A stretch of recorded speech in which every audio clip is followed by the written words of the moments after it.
Santiago, I've always been of the mind that art is a lie that brings us closer to the truth. With the speed at which technology advances, especially in your field of neuroscience, it begs the question, is there a deeper connection between our brain's wiring and the art we produce?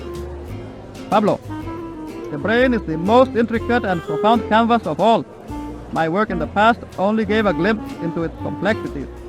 Today, with tools like functional MRI and deep brain stimulation, we're beginning to see the tangible links between neurological processes and creativity. Humans, while not the only creative beings, manifest creativity in unparalleled depth and breadth. I've observed artists painting within virtual environments, crafting realities that blend dreams with the tangible. But what really differentiates our creative abilities? Animals too display creativity, don't they? Indeed, they do.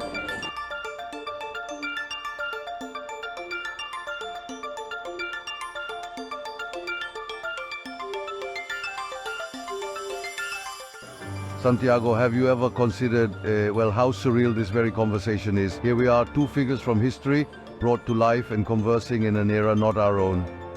It did cross my mind. Our existence here is a testament to the very convergence of art, science, and technology we've been discussing.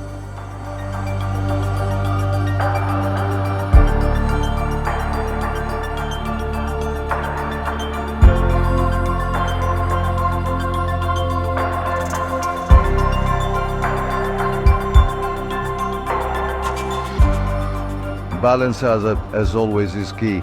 Technology should enhance our experiences, not replace them. Real human connections, the touch of a hand, the laughter shared between friends, these are irreplaceable. No virtual reality can truly mimic the warmth of genuine human emotion.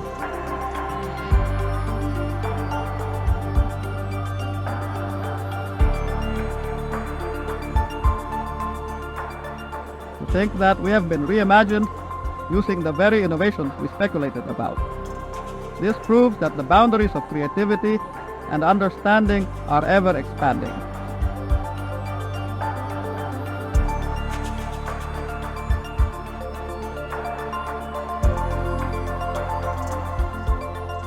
And so, while we ponder our own existence, we become a testament to human ingenuity. We are in essence a work of art and science combined. Here's to hoping that our presence serves as a beacon for the boundless possibilities of the future.